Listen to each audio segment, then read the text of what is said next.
You're bussing with the boys.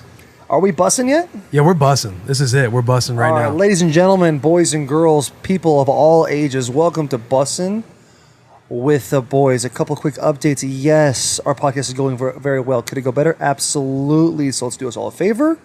And I need you to go on Twitter and Instagram and put in the little search column and go to Bussin' WTB. I need you to click follow and maybe just tweet at us. Or maybe Instagram post us. You never know. Guess what? We're not big enough of a business to where me and Will don't see everything you guys say. Okay? The hurtful things, the helpful things, and everything in between. Okay? So go ahead, send it. I promise we're going to see it. And if we don't respond to you, take it personally because I definitely saw it. All right? That's one thing. The other thing you need to do is go on Facebook. And what's the other deal we got? Forget Facebook. Tell them to pull their cars over right now. Pull your if car you're over. Driving on the highway, if you're on the highway, park under the bridge. Pretend Pretend it's hailing and you need to pull over under the bridge. Oh, no. Pull out your Apple Podcasts. Boom. Or Spotify. Oh. Or whatever platform you're on. Go to Bussin' with the Boys. Yep. Hit the subscribe. Sure. If you're already subscribed, just hit unsubscribe or resubscribe. Who gives a shit? Because that's the shitty way to become a good podcast. And we're not above that. All right? And hit that 5-star and leave funny ass reviews or shit on it. It's like, just have fun, dude.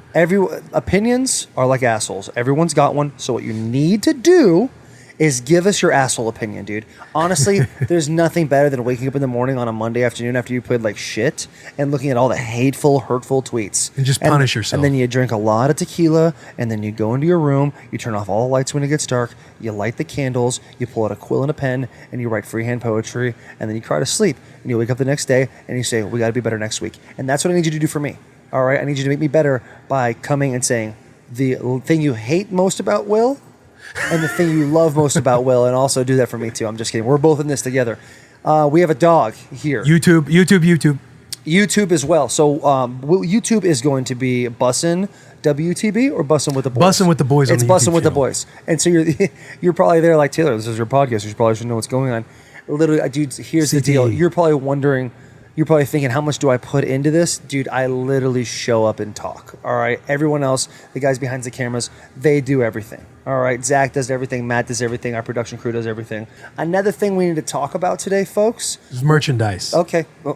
Whoops. Yep. That was it. Thank you for killing my punchline, Will. You dick.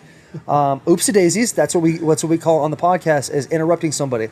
We'll talk about this in a little bit, but what we really need to talk about right now is merchandise. And the thing we're going to talk about later is how disrespectful my friend Will is. He has been, like, the last 3 days, just like, I can't even be around the guy. He's so disrespectful. I just want to make him bite the curb, dude, and just American History X's back of his head. You know what I'm saying? For those of you who haven't seen that movie, it's a good movie, so go ahead and see it. But anyway, those of you that said probably went, that's a good reference, Taylor, if you really actually want to kill Will. Merchandise. So you can go on our website. It's bussinwtb.com. Yes. bussinwtb.com. We've got some merch up there. There's t-shirts, there's koozies, and that's what a lot of podcasts have. But what else do we have? You look behind me. What do you see? Is that a neon sign? Yes, it is. That's a rhetorical question. These are for sale on the merchandise. You're thinking, I'm a boy. I'm a puppy. I want to be a part of something special. I want to take pictures of myself and send it to the boys because they asked us really nicely on Instagram to please send us stuff. I'm going to get this neon sign, and I'm going to put it behind me, and then look at me. I'm Will Compton. I'm a boy. I'm a little puppy, just like this little puppy right here. This is our guest. Go ahead. Look at the little guy there, dude. Haggard. Named after Merle Haggard. Why? Because we try to be cool, and it's not working out too well. Anyway, those things are for sale on the merch today. I think the first topic we need to talk about, is that the point we're at right now? Because I'm so bad at following things, dude. Drop the hook.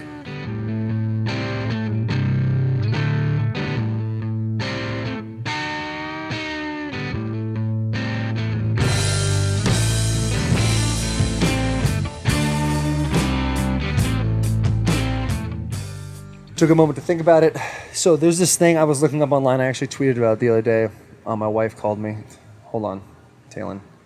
So the word on the street is that the Tennessee Police Department warns about meth gators. Oh yeah, we got to figure that out. What is the meth? What's the premise behind the Meth Gators, dude? They warned us about meth gators, dude. This is like a cartoon. Like people in you know the old story, like you flush like a fish down the toilet or in the condom. sewers, or God damn it, Will. This is what I'm talking about, being so Disrespectful. Dude, sometimes I got to chime in. But let me finish a thought. It's not even a finish a thought. It's finish a book, a Harry Potter book. And how well did those sell? Yeah. Okay. Nice rebuttal. Yep. This is like, damn it, I've already lost my place. Flushing. No, you flushing down the toilet. You said, like in New York, they talk about all the time. Don't flush the lizard down the toilet. Don't flush the fish down the toilet. They go in the sewers. They become toxic, like Teenage Mutant Ninja Turtles. But they have a chip on their shoulder because they've been flushed in the toilet. And if you've ever been flushed in the toilet, I've gotten a swirly when I was a little kid, and I didn't enjoy it, and I get pissed. All right, and now I'm a toxic goldfish that's now 700 pounds, dude, and I've adapted feet, and now we're in Futurama. But anyway. Tennessee Police Department warns about meth gators due to flushing drugs down the toilet. What? So over here it says a Middle Tennessee Police Department is warning people about flushing drugs down the toilet, saying fowls and gators on meth are possible. That's a real thing. Gators on meth. Gators on meth. So basically what they're saying is, if you're in Tennessee and you flush in the toilet, they go to these treatment ponds. In these treatment ponds in Alabama, there are gators that will eat these things, this meth that's probably in a plastic bag, because no one is ever nice enough to just, like push it out of the bag. They actually have to flush the whole bag. The gators will eat this. And now gators are already terrifying. All right, we've seen the things in Disneyland where dogs are getting snatched up, people are getting snatched up. Imagine that kind of issue if we are dealing with gators on meth. All right? No one is safe, dude. Gators are already dinosaurs. Are they like zombie gators? No, they're meth head gators. Right, but what is the attitude when a gator is on fucking meth? Do you remember... Like, I know where I grew up. Number 3 county one time for meth in America. Really? Yeah. We would go to these... Claim to fame. Claim to fame. We would, quote, unquote, go to these haunted places, and we would break in these abandoned buildings sometimes, and you would find these meth labs that were abandoned. So being around people of like the meth category is like, we got somebody right here on the screen right now. Like, meth heads are fucking out of their mind. Is there any way we could patch this through, dude? We better be able to. Just from that alone, I was already like, man, me, maybe Jay-Z, Cavalcante at the time, somebody else, and I liked him. Yo, what is who's going this on guy right talking now? right Yeah, now? yeah. You know, you have over Hey, 50 stop that, releases. Zach. You That was actually terrible. better suited. Dude, we're so fired, dude. Our production company's Oh already my- fired, that's dude. Zach- They just that's actually started. Zach back there. Zach's fired. He doesn't even make $1, dude, and he's already fired. Here's okay, number one. I don't know what was going on with that whole thing, but that meth dude, he low-key had some rhythm when he was talking. Though I'm not gonna lie, he had a little. They got bounce a to weird him. twitch to them. They do. You got look at that. Get it back, sway back. Ooh, with the smile, my baby. Show me that pretty smile again. Wham! We have liftoff. We ain't got no problem. Whoop, there it is. Hey, ooh. Could you imagine a gator on that shit, $1 dude? million smile, Scoop. Dude, the Now you treatment pause center- it, Zach. Pause the video. Dude, god damn it. So the treatment center also had a comment saying the following: ducks, geese, and other fowl frequent our treatment ponds, and we shudder to think what one all hyped up on meth would do. And that's just talking about duck and geese. Did you a fucking gator coming out of the water On meth, dude? with your dog outside? No, my dog's dead. Yeah. Taggart, I love you. Hey, get your ass back. Hey! Dude, that would be a terrifying thing. But like, I've learned a lot of things this week. What was it? What was the thing you were telling me about ducks? Dude, these ducks, bro. Male ducks. The sentence was, are prolific gang rapists on Instagram. And I just saw this helpless female duck getting destroyed by a gang of ducks. Like male ducks. From what they say is, it says that male ducks have a corkscrew penis that they use as a weapon to try to impregnate a female duck. That's how they reproduce. So female ducks have a vagina that is built like a maze for these corkscrew weapons that male ducks have. So these male ducks are taking turns trying to penetrate them, and these helpless female ducks are just built to try and survive this gang rape. Dude, it's insane, man. Somebody passed in our group chat, Fuckery Island, shout out Fuckery Island. But I'm sitting there like, yo, could you imagine being a female duck created? Like, hey, we're creating you to fear for your life when males are around you. Look, here's a video right there. These videos, look at it. Look, it's oh my running. God, this Oh. female duck. Oh shit, I am out.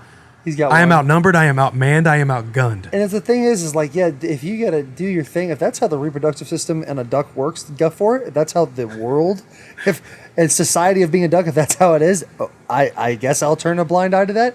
But don't peck her in the back of the head, dude. Like, look at that. Like, be One male duck respectful. is holding the female duck down by her neck. The other two are like, "Hey, good job, man. Let me get up in that behind it." And they are just running a full flying V on this thing. Just a quack attack. Dude, I'll never watch the Mighty Ducks ever again. This is what it's based off of. Can I? I hate that I'm even asking this. Because Zach, can you pull up a picture of a duck's penis? I need to see it, dude. I got to see this duck penis, bro. I'm so glad we get to edit Show the waiting it. time out. Is that it? Are you kidding me? Dude, look, a fucking corkscrew. It is have a corkscrew penis. You're right. How'd they get him excited like that? They probably. Oh, it's got a blue bill. That's a cool looking duck, dude. To get a male duck excited, what do? Just like tie a female duck down and look like scared and afraid? It's like, oh yeah, that's what. like Pulp Fiction. Oh my! Look at that thing, dude. Honestly, like that's a big penis for a duck. I think, right? That's like a. That's a weird ratio that's going on right there. He's Look got at a those big unit. feet. It's a nice piece, man. Yeah, dude, that guy's got a serious. We got to piece on him. transition out of this subject. Holy shit. How about- you just go back to the video as soon as it's over, dude? I was intently staring at that duck penis, dude, and the video popped up on me of a duck getting raped, dude. That is way too much. Dude, Oh my God. This- What a weird way to start this podcast, Dude, I know. It started off so well, and now we have duck rapes going on. We're going to have such dude. a great character guy in Kirk Cousins coming on, and this is his intro. This is his intro to Colin Kirk. Kirk Cousins, who's the most salt of the earth Midwest boy of all time. Yeah. I'll We tell you couldn't get him what. to say. We couldn't get him to answer a bad question. I'm gonna ask him about Michigan State, and he didn't even I got punched in the face, and he didn't even try to protect me. Like he's guilty by association. Kirk Cousins punched me in the face, dude. It wasn't just William Golson. When you saw that happen, Kirk, if you ever listen back to this podcast, when you saw that happen, you were guilty by association, dude. That's your bad that I got punched. You were the leader of that team. Dude, he ain't stepping in there, bro. Pull that video up, dude. Type in Taylor Lewan gets punched by William Golson. Dude, we played Michigan State, and for a year, I had this guy as the background on my phone. Oh, I remember you telling me about that. Yeah, followed him on Twitter, looked at him every single day, dude. And I beat the shit out of him that next year. Beat the absolute shit out of him. I mean, it's not like you were swinging and beat the shit out of him physically. I football beat the shit out of Football, him. yeah, Which is yeah. not just cool. Yeah, I footballed the shit out of this dude. I footballed him so hard, dude. There it is. I'm playing left tackle. What a grainy film, dude. What is this, like 1974? Look at this. Everything's good. There's a penalty flag down. Why is there a penalty flag down? Roy Roundtree shouts. Look at this. It's going to show William walking away. I've watched this video. It's probably got, 15,000 views. I'm 14 of them. I watch this like every other month. Yep. And he didn't even get kicked out of the game for this. Look at him. Dumbass. And this is when he hit you? Yeah, this Looks is when like he hit me. it. It's about to show the replay right now. Dude, I've seen it. Ready? I got him planted on the ground and... Ooh! Yo, look at you Walked walking away, like a dude. bitch, dude. Hey, just doing what your coach do. Yeah, literally before the game. So Michigan State, for those of you in the South who don't understand, It's a bitch. who don't understand, like that's a huge rivalry. And my coaches were like, "Hey, like keep your composure. Make sure you keep your composure." Like the entire before the game, like you're a bit of a hothead. Keep your composure. And so I kept my damn composure. Yeah, I would definitely say that. But do for that the too. rest of my life, I have to live with looking at that video, dude. Yeah. We played Tampa Bay my second year. It was Marcus's rookie year. Yeah. And William Golson plays for Tampa Bay. And we ran like a play to the right, a run play to the right. And all I had to do was have the end. It was like a super easy block. And I swung at him in this play. And I missed so bad. Like I blocked him, I hit him in the chest, and then I swung as hard as I could. Like legit tried to punch him in the face and totally missed. He just moved gently to the right. And I came So he over the moved gently top, to the right. and he just took a little and it was nothing. And he looked at me and goes, "You gonna get fined for that?" I was like, "I'll do whatever it takes, dude." I was like, "I haven't forgot a thing." You gonna get fined for that? I haven't forgot a thing, dude. Hey, you don't say that. We killed them, dude. We smacked Tampa that game. Guess what? We went 2-14. Solid first year. Solid. I know we went 3-13. Yeah, because my first year we went 2-14. Yeah, it sucks being on a shitty team. First 2 years didn't go so hot. But yeah, Kirk Cousins is coming on the pod today.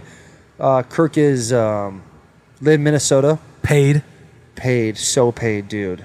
He's like the only guaranteed contract. I think in the quarter. Is it in the league? I don't know if it's in the league. I don't know, because if you sign a 1-year deal, isn't that guaranteed? No, you got to play. You got to like run down on kickoff first.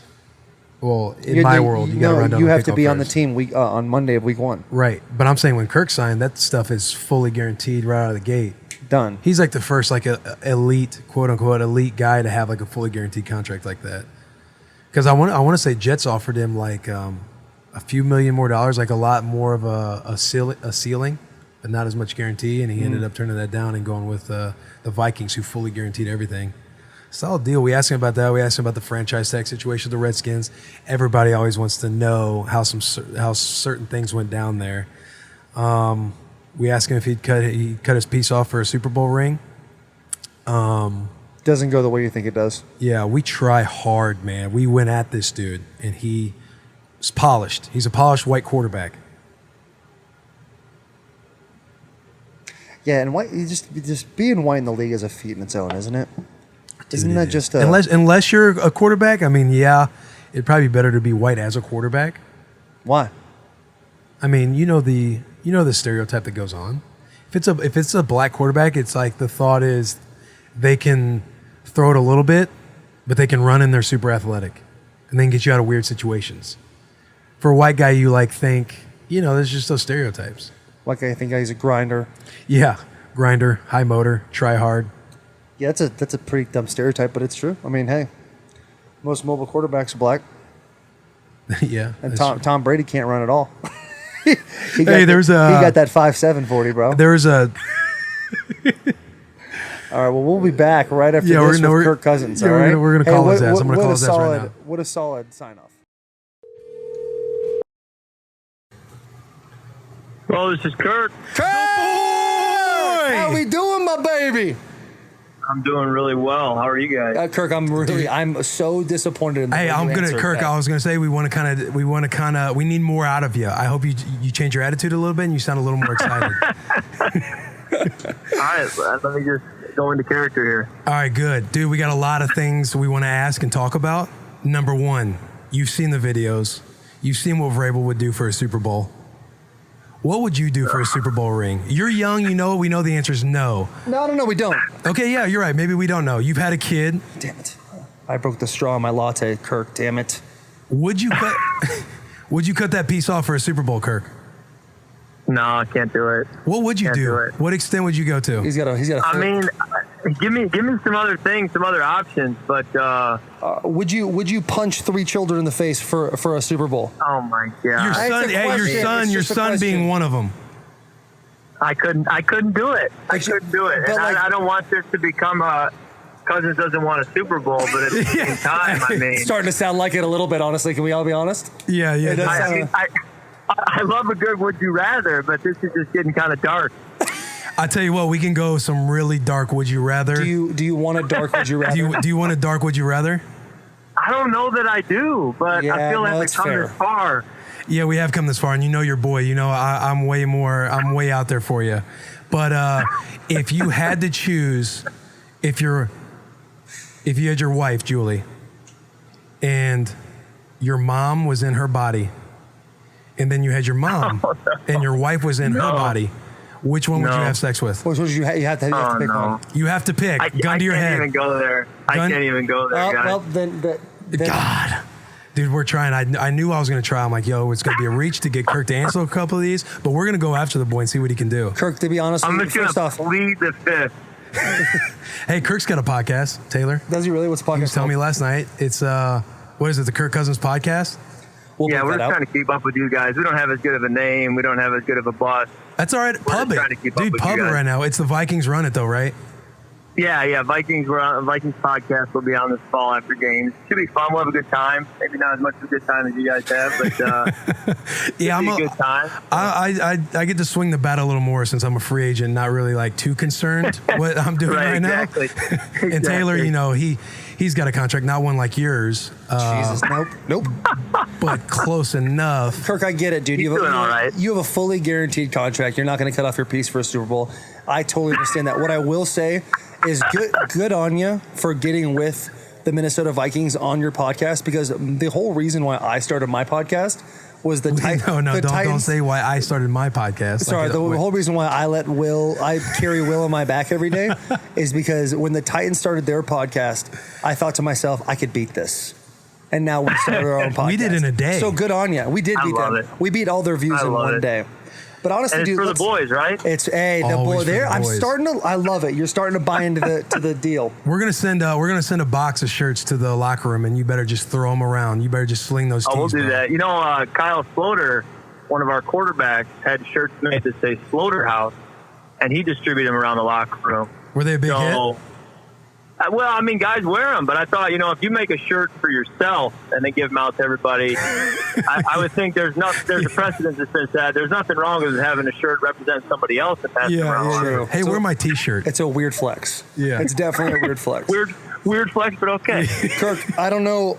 Honestly, I don't know, and you don't have to answer this question if you even know who I am, but I definitely know who you are, buddy, because I don't know if you knew this. We are rivals. Our colleges are major rivals. 2009, 2011, you went to one of the worst universities to ever be called a D1 university, the little brother, Michigan State. Well, how'd you get there, dude? Was it like, hey, this is my only offer and I have to, or did you actually choose to go there? Was that a thing? You know what? Grew up in Michigan. Full disclosure, I grew up really on the line. I mean, I watched U of them, I watched the Spartans, and the reality is Michigan had every opportunity to recruit me, to call me, to come to my high school. And they never even, I don't even know if they sent me a letter, like a just a typed up, like, generic, sent it to 15,000 kids letter. I don't think I even got one of those. So, they got Ryan Mallett early in the recruiting process. He committed, and I think they pretty much said, we're good for quarterback. We don't need to recruit another one. And that was it. But Chad Henne was a senior when I was a freshman, so I thought, hey, it could have timed out great. Chad could have been graduating. I could have stepped in as a sophomore and played a few years, but they had other plans with Ryan Mallett. And so I went to Michigan State, and it all worked out, and won a few games against those guys in Ann Arbor. But I would have loved to have gone to the Wolverine. I mean, what a great school, But you were a late bloomer. You were a late bloomer. I was a late bloomer. Will knows I was a late bloomer, dude, Will has way more bragging rights against me in the Big Ten than you're damn right. Taylor would ever have. Hey, let the guy finish his whole answer before you start interrupting. Sorry, I got excited. Sorry about that. Sorry, Kirk. We have a big interrupting issue. Will has been on this thing lately. He is so disrespectful, so I apologize. Yeah, dude, I'm gonna be honest with you. We're not calling Ryan Mallett right now to have him on the podcast. That's for damn sure. Yeah, you definitely swung and hit a home run on that one. Good on you, buddy. I'm happy for you. Played. I went 1-3 against Michigan State. I don't know if you know that. But did you play with William Golston? Did you play with him? Oh yeah. Do you remember when he punched me in the face? I do. I remember. He got awesome. heated, and that's what people talk about it, but that's what I love, man. That's what made it a rivalry. That's what makes it special. Is that kind of extracurricular stuff. Correct me if I'm wrong, but is there not a better feeling than when you're going to play Michigan and we're going to play you guys? Like, there's that, like, the week of, you just don't even go to class. You just lock in, watch film, and the hype before the game. Michigan players are kicking at the middle of the Spartan head. You guys are coming around trying to knock down our banner. It's wild. People are throwing punches at just good American boys that wear the number 77 in the maize and blue, has never done anything wrong in his entire life. It's a beautiful thing, man. There's nothing like that rivalry, because like Michigan had, we had Ohio State, which is supposed to be the biggest one. We had y'all, Notre Dame. But for me, ever since William Golston punched me in the face, dude, there's nothing I want more than just a dummy of Michigan State every single year. I grew up in the state. Would have loved to have been recruited by their school. Wasn't recruited by them. Play against them, and I'm still a resident of Michigan. All my years with the Redskins, all my years with the Vikings, I keep a Michigan driver's license. My residence is Michigan. So, like, if we hadn't done well against, I got to face it the rest of my life. So, I really hold on to that whole thing about you walk the streets or the alleys each year, whoever wins, whoever loses. And so, you still live that every day back in the state when you run into people who are, either Spartans or Wolverines. So it's, and I knew that when I was playing. I mean, you felt that pressure, like, man, like today's game. Yeah. It's going to change my life. It's going to change my life one way or another. And here we go. And, you got to love it. Do you think Michigan looks back and are like, man, we should have got Kirk Cousins? No or do question. you feel like you were still the type of recruit? Well, they hired, I mean, if you want to go into the football on it, they hired, so Lloyd Carr, obviously iconic in Michigan, so much respect. Get an offer from him. It's a big deal. But he retired after what would have been my freshman year. So they hired Rich Rodriguez. I'm thinking Rich Rodriguez says, even if we had offered Kirk Cousins a scholarship, I'm not playing him. Like, I'm going to go get my guy, a Denard Robinson, a guy who can run, a guy who's athletic. So I probably would have been transferring or been kind of stuck behind somebody far more athletic than me. So it all worked out because if they had hired Rich Rodriguez, it wouldn't have been good for me. I know that. Yeah, that's true. Yeah. That's true. Fast forward after your Michigan State days. You're drafted 4th round behind the chosen one, Robert RG3. We got to go down this rabbit hole of what that transition was like when you started to become you like that. And kind of that dynamic of climbing that ladder when that DC wanted RG3 to work out so bad. Well, the way I always viewed it was my best case scenario, and I was happy with this scenario, was to play well in preseason games in the 3rd and 4th quarter, that maybe another team takes notice, and then after probably 2 to 3 years, I get traded. And I thought, that's a great deal, and I can go somewhere else. I'm in a good spot. And so I always felt like that was a good scenario for me. I love that I got to play for Mike Shanahan, so I thought I'm in a good spot here to kind of learn the ropes. I thought it was awesome that I got to kind of, because I wasn't ready to play. Robert was ready to play, and he proved that being Rookie of the Year, but I wasn't ready to play. I needed to be able to sit. And so it kind of was a good fit. I just never thought it'd be in Washington. And then as things played out, coaches changed, and injuries happened, and just life happens, as you know. Suddenly I'm starting in Washington, and then I'm there starting for a few years. So this league is crazy, and you can say that, but when you actually live it, it's a whole different deal. And and you heard me say you liked that, I think, in practice long before I ever said it. Yeah, no doubt, dude. We had so much fun. You said that before? You did it before the thing? Dude, we had a blast. Or that was in the Redskins. Yeah, I mean, we were always chirping in OTAs, we were chirping in training camp. I remember always looking back at the coaches, defense, and just kind of running my mouth. You would run your mouth in like the most fun-loving way too. It's like, you like that, and you just booyah, and you be like, man, fuck Kirk. God damn it, somebody. This guy won't even curse. Yeah. Gosh, he won't even curse. Yeah, that's right. So then when I did it in the game, I didn't think anything of it because I had been doing it. But I guess you forget that sometimes there's cameras and sometimes there's not. When there's cameras, it changes the whole game. And so, it was on camera, and next thing you know, it was everywhere. And I was just being me. And sometimes, it was I wish that I didn't know there were cameras around more often because I feel like a different Kirk comes out. But sometimes when the cameras are on, you're like guarded and you just don't want to stick your foot in your mouth, especially in today's culture. And so you're just so protective and nobody ever gets to see the real you. So that's why I appreciate this podcast where you can just kind of let your hair down and be yourself and raise a little what it is. Yeah, man. Well, when you have $87 million guaranteed, buddy, you don't have to worry about much, do you? No, honestly, talking about that, you're like the only guy to have a guaranteed contract of that like magnitude. When people are like, yeah, but he was making bank on his franchise tag too. Dude, like the franchise tag. Yeah, explain. Obviously, you make a lot of money, but explain that mentality.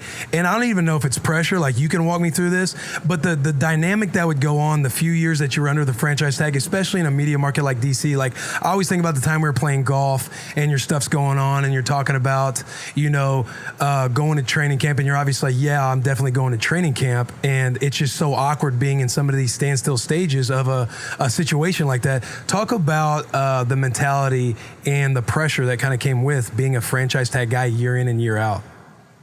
Yeah, it kind of was what it was. I kind of shrugged my shoulders at it and said, look, there's a lot of different ways to play this. This is the way it's kind of played out. I felt peace about the decision I made each time. I didn't feel unrest. In fact, if I had done anything different, I probably would have felt unrest. So the fact that I just felt peace and felt somewhat settled about the decision I had made, even if it meant that I was going to have to be figuring it out again when the season ended, I think it allowed me to just kind of play and not worry about it. And I guess it just helps that teams are always looking for quarterbacks. It doesn't seem like they've got an oversupply of them. And so I felt like, look, if I've shown I can play, I can go year to year. And I just don't feel like I'm risking all that much because between an insurance policy and the fact that teams need quarterbacks, the math would just say that I'm better off just playing year to year and letting it play out as it does. So obviously I look back now and I think it worked out really well. But but everybody deals with that. I mean, when guys are playing, you were undrafted playing for league minimum and fighting every year, and like that's pressure. That's a grind in training camp to try to figure out where your future's going. Yeah, for sure.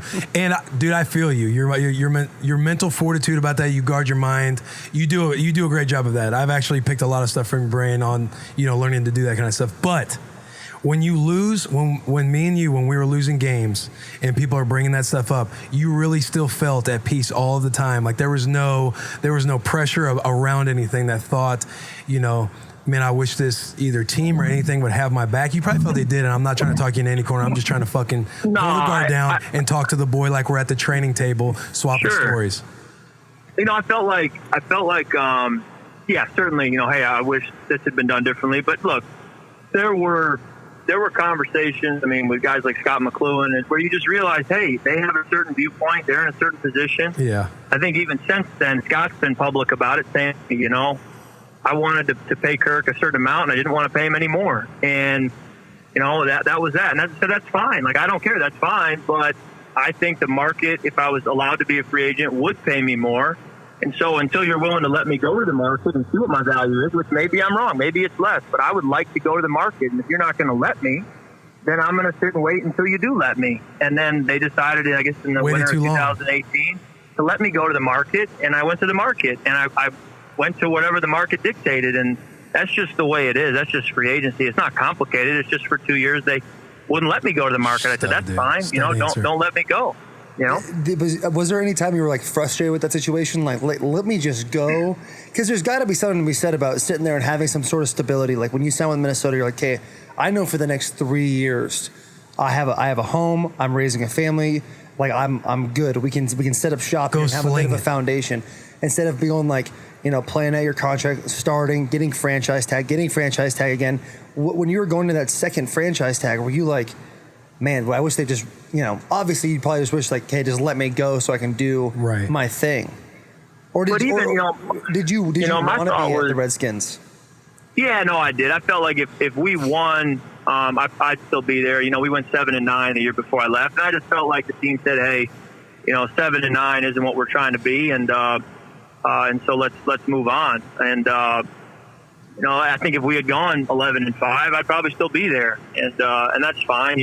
Life takes its different turns, and I feel like I'm in Minnesota for a reason, and I feel really good about it. And long-term contracts are nice, but as you guys know, things change so fast, and you just never really know, man. Guys get traded. You just never know what the next year is going to bring with injuries and stuff. It's just a crazy league, and so even when you have a guaranteed contract, it's not like I'm sitting there with no butterflies before games. You still got those pre-game jitters like everybody else because it matters to you, and it's a crazy league, and it's a grind. Yeah, we always joke about it because Regal, like, will be in our squad meetings, and he'll kind of nobody is an exception to not chirp at or use as an example. Like one time, Taylor had an off day in practice, and Vrabel's up there showing film. Tough day for the boy. Tough day for the boy, and Vrabel's showing film, and he's like, "Hey, bro, how much are we paying you? Like, you got to block this guy," like shit like that. So obviously, it's no non-butterflies in the stomach. But one thing I am curious about: how important was the guaranteed contract? Like, you were one of the only guys, if not the only guy, especially on that level, that has a guaranteed contract. Everyone knows that you got offered more money by other teams in the mix. I know Jets were one of them. How important was that guaranteed contract? And what was kind of the language you were having with your agent and stuff that was just non-negotiable for you to make that happen and to kind of change the layout of hopefully moving forward, guys kind of get more of a deal that you have? Well, this is why it's so important to have a good agent who knows what he's doing, because just like there's good and bad football players, there's good and bad agents, and you got to have a good agent. And so my agent, right when the season ended and it looked like I'd probably be franchise tagged that spring for the first time, he said the only way you're not getting franchise tag, in my opinion, is if you do a 3-year deal. If the Redskins are willing to do a 3-year deal, it's fully guaranteed. And so that was basically, he started the conversation right away that was his vision. And obviously the numbers were a lot lower at that point because salary cap was lower and it was a few years ago. But that was his vision all along. And I just don't believe that, the Redskins agreed with that vision or caught on to that vision again, which is fine. That's their prerogative. And we went on, and it was just kind of that same focus of let's try to do a 3-year deal fully guaranteed with whoever, is in the conversation. And fortunately the Vikings were willing to do that as well, and that made it work. And, we took a little less per year to get that, and that's fine. You got to give some to get some. And ultimately I felt like taking a little less per year actually made some sense, to help create a little bit of salary cap room and just, be fair to the rest of the locker room. So I think it worked out for a lot of reasons. And I think it worked for a lot of reasons. And time will tell, if that's the best structure to do in the future, depending on how well I play and what situation I'm in at that time. But it was something my agent brought up, and I said, hey, I'm all for it. It is kind of weird that every other professional sports league seems to have fully guaranteed contracts and we don't. So let's try to create that a little bit. And I always felt like it's only going to make a difference if everybody who comes after me chooses to do that same structure. But the reality is that, Aaron and Matt Ryan and some other guys fought after me. That just wasn't the structure they chose to do. And that's fine. They get more, I guess they get more dollars per year, and then they give up the guarantees, and that's okay by them, I guess. But the guarantees, at least in this deal, were just something I wanted to try and see if we could do it. Yeah, and if you I heard in your answer, like, maybe it's all right to take a little less money so that way we can get more guys in the locker room. Dude, you just throw me a mill on the side. I'll come play for you guys for free. I would love to have you. Actually, I may have to get Don't do that, Kirk. After this. Dude, hey, I miss playing with the boy, dude. Kirk's he's tough. Let me say, I had to get this in at some point. Now's a good time to go. Yeah. Taylor, you know him. I know him. A lot of people out there probably don't know him. Will Compton, in all my years, high school, college, or the pros, is the best, most dynamic leader I've ever played with. Oh. And I'll just let that sentence sit there and just let it be. I don't need to expound on it too much, but the reality is he is a natural leader. He gets up in the morning, rolls out of bed, and he leads with his personality, with his work ethic, with his approach, his professionalism. That's who he is. And you see his fun side here in the podcast, but when he's on the field, he plays with heart, and he leads, and he brings people together from different backgrounds, and he connects the locker room, and he makes it fun, and he brings a soft side and a hard side to work, and I love it. So that's why I'm on this podcast, and how much respect I have for Will. And there's 32 teams out there. There's about 29 that probably don't know him that well. Take a look at him. Dude, I love that. I appreciate you, dude. Taylor's just staring at me. Taylor's just staring at me. Oh, like, my God. Just because the way dude. Will's acted the last couple of days. Taylor, I'm sure you're a great guy. But no, hold on, Kirk. Let me stop you before you compliment, because you don't need to, because you're probably wrong. But let me just say, as much as I hate to admit it, you're absolutely right. Will does have the work ethic. He does everything right, and it's not his fault he's white.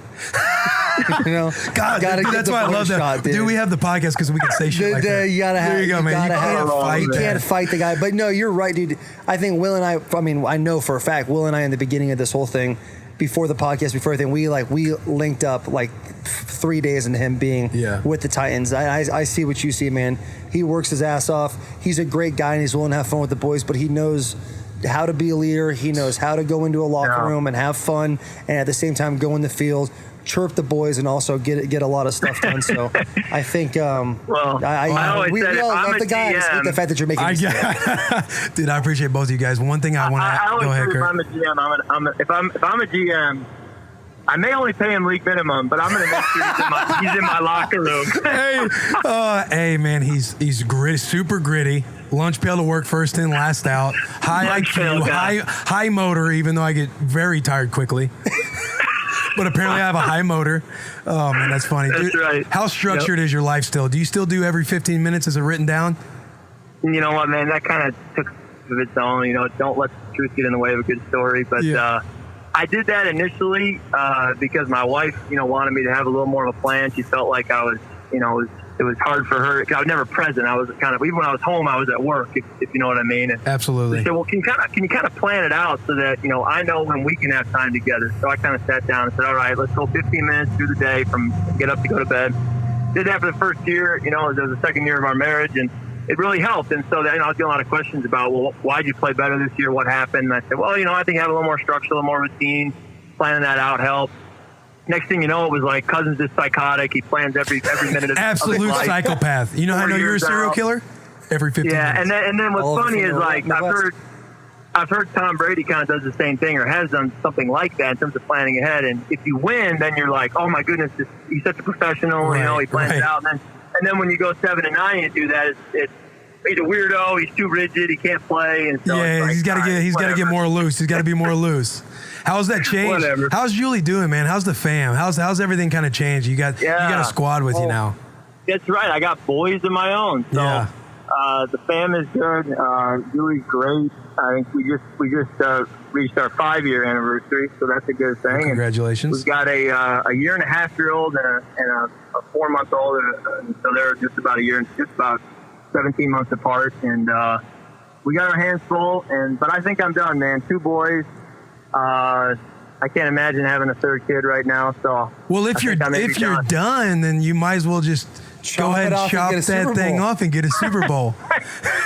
See what we did there? It came full circle. Yeah, it came full circle. Hey, how about this? Would you get a vasectomy for a Super Bowl? Oh, 100%. There we go. Yeah, but for a Super Bowl, I would get one, then reverse it, then get one again, then reverse it. Yeah. And then I get a Super Bowl. The thing about vasectomies is like, as soon as I'm done having kids, I got a 2-year-old. Kirk, thanks for asking. And we're thinking about having more kids as well. But when I'm done, the minute we're done, I'm going to go to the doctor and say, take what you need. Take what you need, leave me man. enough. Because the thing is like, I don't want to be that guy that's like, kids are graduating, you're looking in the future, and you're like, man, I got like at least 20 years of my life left. I get to go do it. And then all of a sudden, she's pregnant again or something like that. And you got a 15-year-old, a 13-year-old, and a 6-month-old. And your grandfather fathering a child? Yeah, and I'm just like, they call that the oops baby. Yeah, the oops baby, dude. Oops baby. The oops baby. For me, my goal when I came in the league and when I got married, I said, I really want to play long enough that I have a son or a daughter who can watch me play and remember it. And even better would be if they can like come to training camp practice and play catch afterwards and that whole thing. And so I'm getting close. My oldest probably needs a few more years, but if I could realize that dream and then retire, I'd be a pretty happy man at retirement. I love that, dude. Yeah, that's plenty awesome. more years, man. You might play with one of your kids. Who knows? Being a quarterback, I mean, you never know. You did a hell of a job getting only 3 years on that deal. What's next? Where are you coming next? Where are you going? What's next for me for this summer or for life? Or no, for life. After you play for Minnesota Vikings, where do you want to play next? Go back to the Redskins? You know what, man? Here's what I learned, and you don't know this until you have to do it. I tell you talking about playing on 1-year deals earlier. It's way harder to leave a city, a system, teammates, a locker room that and move across the country and start over, even if it is on a long-term deal. Yeah, no doubt. Than to play in a place you've already been on successive 1-year deals. That's a lot easier. So I have no desire to have to get up and pack up and move again and start over. If I had my druthers, I would be in Minnesota for the long haul. But I got to earn that, and there's probably a lot of Vikings fans who are hoping and praying I don't end up in Minnesota for the long haul. I'm hoping we play you well enough. Yeah, you go 12-4. Kirk Cousins is the missing piece. He's going to take us to the top. God, I'm sure you get enough of that too, dude. I get what you're saying. I haven't had to go through a transition of moving to a different team, but they're going to need a fucking army to get me out of here, dude. I've planted my roots in Nashville. I'm not going anywhere, my babies. I'm staying as long as I can. I'll get dragged out of that place. I got to figure it out. Redskins, friend Kirk Cousins, who makes a lot of money. Sure. Titans, they ship the boy off. Okay, whatever. Hey, Taylor, he's going to sign a big deal. This is my next opportunity. Dude, stop using me. We had this conversation earlier. I know, but we didn't get it recorded. We didn't get it back recorded. on Kirk's coattails, because I'm done with it. I know, right? You're about to have a 3rd son, because I'm giving you Will, Kirk. I'll come take the family pass and go watch him at practice. Yeah, he can drive my kids back and forth, run errands. I'll put him to work. Yeah. There you go. See, I try to put him to work. He just says no and then goes home and the next day asks for more money. Yeah. For the bus. It's crazy, man. It's crazy. Hey, man, can I get this? Yeah, let me get this. We need this for the bus, that for the bus. Dude, you just finished up a couple of football camps. You actually added one, right? You did one in Minnesota? Yeah, we did Minnesota and then Michigan with middle school kids, which is a lot of fun. And then we do a high school 7-on-7 tournament. Dude, I know it's a lot of fun, but I know that is a grind trying to do a couple camps. Like I had one in Missouri and then did Nebraska. And after I did Nebraska, I was like, hey, I want to go back to just doing one because this is a lot of work.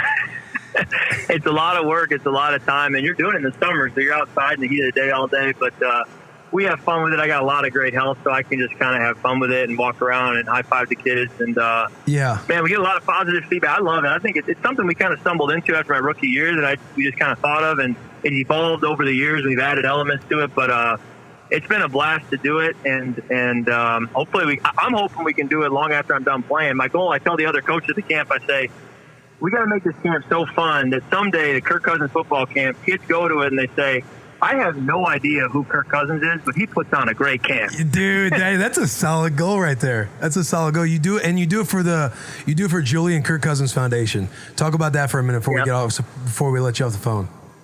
Yeah, after our financial situation changed so much from the franchise tags and then the 3-year contract in Minnesota, it just became clear that we ought to start a foundation, and we had already been very generous, but at smaller levels and not as public. And then, this foundation kind of gives us an opportunity to hopefully, tell a story with our giving and highlight a lot of the organizations we believe in and really be able to, increase our platform, if you will, and allow other people to partner with us in our giving. And so it's been a great thing. We've been at it now about a year with the Julian Kirk Cousins Foundation. And, we're just continuing to try to look for great organizations to partner with and for, strategic ways to, really use our foundation to make a difference for the good. So, it's something we continue to grow. Hopefully there's more football contracts up ahead so we can keep growing the foundation. Yeah, no doubt, man.